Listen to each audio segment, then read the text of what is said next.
My name is Michelle. My name is Michelle Spencer. I lived at 300 Putman Avenue for 34 years. I moved into this building when I was 16 with my mom. We was afraid as tenants that we weren't going to make it. So can you tell us about what the apartments were like? It wasn't safe in here at all. The building light, we didn't have no light in the vestibule of the building. Only in certain areas, they was out. We had a lot of lights that you couldn't even hardly see on some of the floors.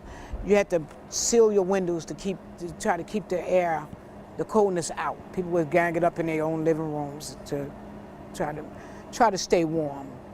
In the winter months with my old windows, it was cold at night. The best I can explain it is just like you're standing in a freezer. That's how cold my bedroom would get. The air, the coldness, and so used to come in the other windows that we had. And so on, we always complain. Sometimes the super come and try to put things. I would take things and put there. You know, when you don't have things right, you feel pressed down.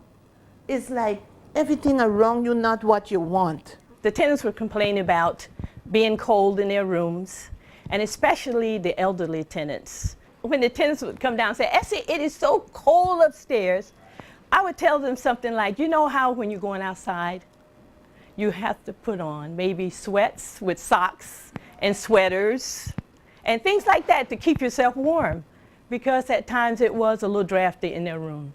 Well, we had an old boiler.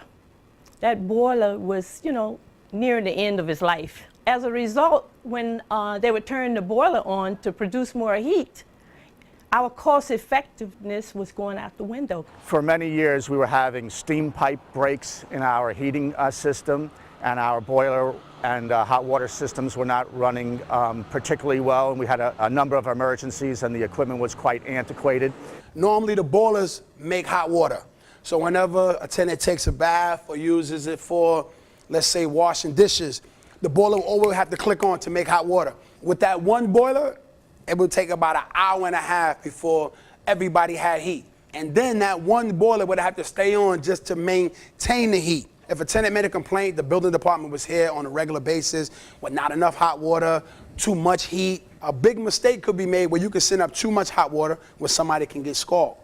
So with the complaints, I had to answer it. I was always constantly in and out of the boiler room. This was like a ship going down, out of control, train wreck. And what experience do you guys have with weatherization? Well, we started with the weatherization in 2002. We had energy audits done in 10 of our buildings. We saw that they needed windows. Their heating system looked like it needed a big overhaul, and what we did was we replaced the heating system. We gave them brand new windows for all the tenants, and we did some roof insulation in the building to help them maintain their steady status in heating. Everything in here is brand new. These are 2 reserve tanks that actually cause the boiler to work a lot less. The vacuum system pulls the steam through the building a lot more faster, so this works in conjunction with the boilers. You can hear the steam, you can hear the steam circulating. Before, you had no idea that it was circulating unless you heard that banging, that bang, bang. This prevents the air pockets now. This prevents the banging now because it pulls it evenly. You have the automatic water temperature gauge here. It's a brain of its own. You don't have to touch anything. Everything works automatically. And as you see, they also insulated every pipe in here. Every pipe is supposed to be insulated, and that way you have less energy that's being lost, because every pipe that carries hot water or cold needs to be insulated. And like I said, this is like a well-run Swiss Army watch down here now. Versus before, disaster. The elected officials started contacting HPD to put some window panels in for us because we didn't have any. Our tenants were expressing concerns for a number of years that their windows were very, very cold and drafty. And so we put energy efficient windows in. Well, once they put in the windows, I had a lady come into the office and say, Essie, you know what? You know the building where those millionaires live next door? Our windows are just like theirs. She was so elated. Some of the windows we incorporated an insulated panel system to accommodate our window air conditioning, and this is a little more of an effective way to install air conditioners. They were able to bolt the air conditioner into place. Speaking of energy saving, it's like when you have days that I don't need the air conditioner during the summer, I could just open the window and let some fresh air in. So I have to run this like 24/7, especially considering, you know, everybody's trying to save energy. The audits suggest that there's going to be about a 25% reduction in consumption. And so if that is in fact reality, that's going to be really, really sensational. Well, this is known as the Clinton Residence, and it was our first supportive housing program that we built back in 1989. The program opened in 1990, and it's home to 57 formerly homeless men and women with serious mental illness. We wanted to create, you know, more of a comfortable environment, as well as try and cut down on some of our utility costs, which for a building of this size were huge. Our electricity and gas bills alone were upwards of $100,000 a year. And as a result of the work, we've actually seen some immediate drops in our utility bills. Typically, we're looking at about $10,000 to $20,000 per bill, and there's already a $4,000 to $5,000 difference in Con Ed bills alone. I think about it this way. Anything that we can save financially with the electric bill, the water bill, is going to go back into program and funding for my residents. And that's basically what it's really about, is helping them out.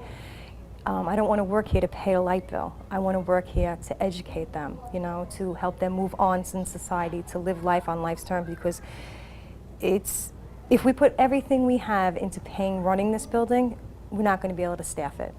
We saw a lot of smiles, a lot more energy coming out of people, I would say, and it was a transformative effect, you know, both in terms of the physicality of the building, but also in their own mood and their own behavior. I tell you, I get all sorts of complaints about every little thing that you can imagine. So not having complaints about things like windows, heat, and feeling good and comfortable, it's a real good feeling for me. You get a lot more respect from the tenants when they feel like the owners are doing something to better the building. And like I said, for a while, they were stuck in that mode that they felt like nothing was going to be done. They felt like the owners was just trying to get money to sell a building. But when you got major improvements that have taken place in this building within the last year and a half, they know that the owners care. They see that the owners have a competent super that can explain what's going on. And they just see the quality of life has just changed in this building. We still have a long way to go, but at least we're off and running now. People have to understand that if people live in a dump, they tend to live like they live in a dump. If you put them in a decent place, and that's a myth, so people don't take care of anything. They don't take care of garbage. They're living in garbage. But if you put them in a place like a building like this building here, believe me, they will protect it. It's more healthier to live here than it was than we had years ago, because the things that we have now we didn't have before. For me to give back to the people is to contact your officials. Yeah. They will help you. Yeah. If you had the chance to talk directly to the person that is making weatherization funds available, what would you say to that person? I think I would definitely ask him to look at the human aspect of it, that, you know, it's you and me. It's not just a corporate thing. I would ask them to continue, you know, and make that available, make it available to people to at least come and check it out before they draw a decision about it. It really does work, and in the long term it does save money. And as a New Yorker, having paid an electric bill, I could tell you a little bit about a Con Ed bill. They're expensive. So I'm sure that there will be a lot of New Yorkers that would like to be in my position right about now. We all live in Manhattan here, and the nonprofits are trying our best to provide positive services. Monies are very, very tight. These people can live in a low-income building, and in this low-income building, they can do things that everybody's doing everywhere to make the earth a better place to live. Let's renew and expand this initiative as much as possible, that it's a win-win situation all around.